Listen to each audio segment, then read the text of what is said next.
Before I begin, I would like to thank the developers for giving me an early demo of their upcoming indie horror game, Fobia. I would also like to thank the Grim Reaper for watching out for me. I love you too. Now, when I was contacted by the developer asking me if I could review this demo for them to help them improve their game so it can be the best it could be, I was a bit hesitant. You see, the last two low budget indie horror games I played weren't so good. They were kind of bad. Well, one of them was really bad, the other one was meh. Centralia was a game I wish I could go back in time and stop myself from buying. Psychosis is a game that could be better if they just polished a bit more. And the developers of that game has contacted me to let me know they will be improving it, so that's good to hear.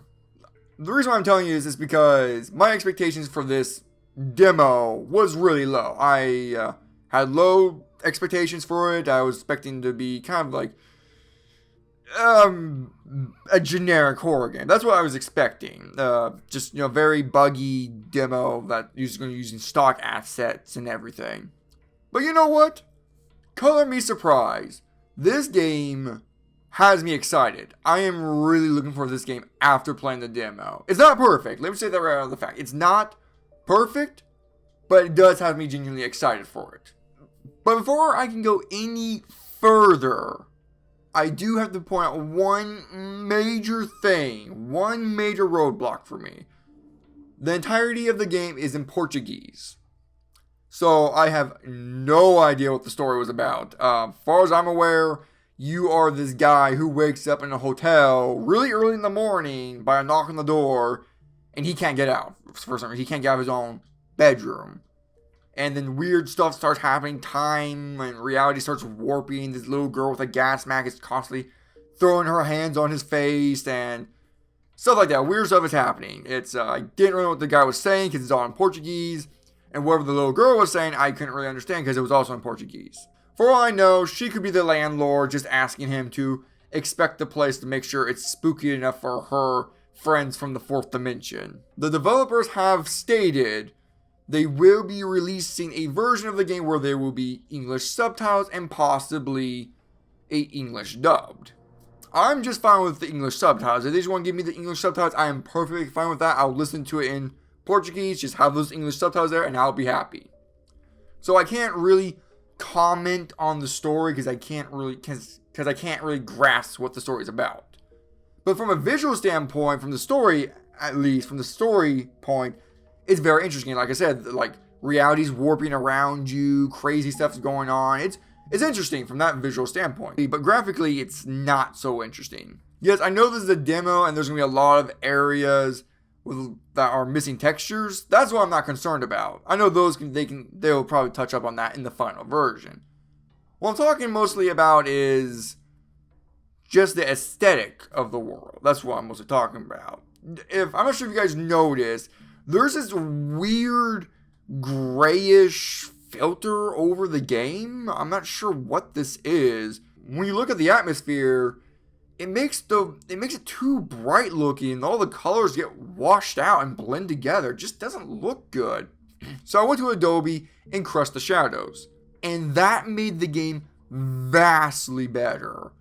The colors pop more vividly and the lighting's more dynamic.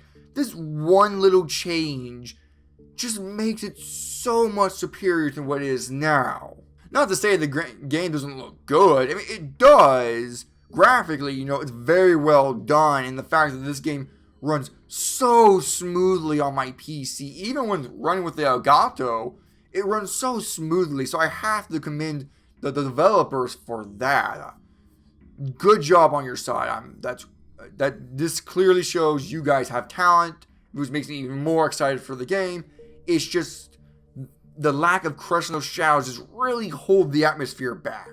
Just crush those shadows, and I guarantee you're going to have a gorgeous looking game on your hands. Gameplay wise, it's the standard survival horror game. Item scavenging, resource management, absurd puzzles that have ludicrous solutions, and this is now becoming a common trend. You have to use a camera. In this case, the camera is a bit unique. You can use the camera to see in the dark, as well see the other world, linking the normal world and this dark world together. This can be used quite effectively for puzzle solving, progression, and secrets to find, giving the game more replayability. I really do hope they use this to its fullest potential and not just a gimmick, a gimmick they use once in a while throughout the game. I want this to be like throughout the entirety of the game. That will, that would give the game so much replayability. Now, horror games do have this tendency to make very absurd puzzles with ludicrous solutions. I mean, look at Silent Hill 2, Amnesia, The Dark Descent. Like, those puzzles are absolutely bonkers. Like, freaking Silent Hill 2, you had to combine like 5 items just to turn into a key. It's ridiculous. This game kind of has me worried that it's going to do that. My main concern is the puzzles. There are 3 moments where the game got me a bit worried about the puzzle solving. Like, for example, why do I need to clog the bathtub? I don't recall ever the main character saying anything about it or even mentioning in his notes. Is it just so this little girl can come creepily up from the water? That's very bizarre and unnecessary. How about the spooky hallway?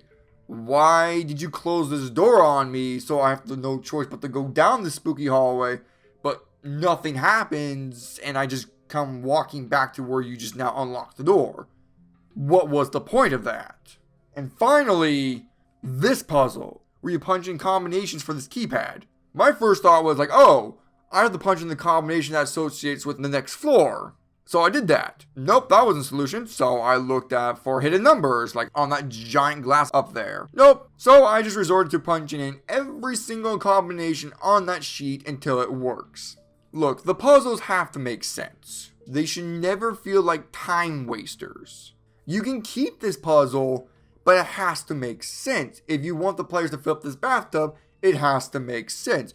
If you want these players to go down this spooky hallway that you crafted, you have to come up with a solid reason or have something very imaginative at the end of it. How about this? When they get to the end of the hallway, the hands grab the player into the wall and they see like this hallucination drug trip visions of something to come, and they're popped up and they pop up at the beginning of the hallway and the door is now unlocked. That's way more interesting than just simply walk down to the end, walk back. That's just my concern for the puzzles. I just don't want them just to be absurd. I want them to make sense. And I still feel good from solving them. That would be the end of my complaints for the gameplay, but we have to talk about the final moment, aka the boss fight. Now overall, it could be a very intense, fun boss fight, but it's severely held back. I know it's not done, clearly from this cutscene alone, it's not done.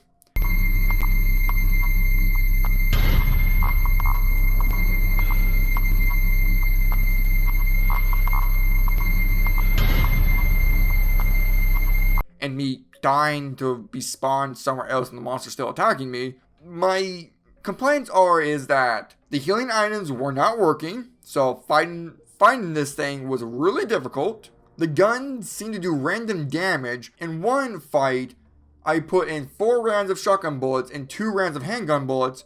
The thing didn't die. In my last attempt, I only dumped 2 rounds of shotgun bullets into it and it died. So there's clearly a problem with the damage output. I do believe there should be a shortcut key for healing so players don't have to stop and heal themselves, because that's a pace killer and it can be frustrating. My final complaint is that picking up small items was a bit of a pain in the butt. And that's about it. That's all I have to say about the game. It's looking very promising. All these problems I mentioned can be easily fixed. If you do fix all those problems, I'm going to be very excited. Of course, I'll be even more excited when there's going to be an English subtitled version of the game. But right now, I am excited for this game. I am very excited. So if you want to contact me again and ask me to review your product when it comes out, I'll happily do it. Hell, I'll even buy the game. So yeah, that's all I have to say. I'm looking forward to it, and I hope to hear from you guys soon. This is Chris Anderson, signing off.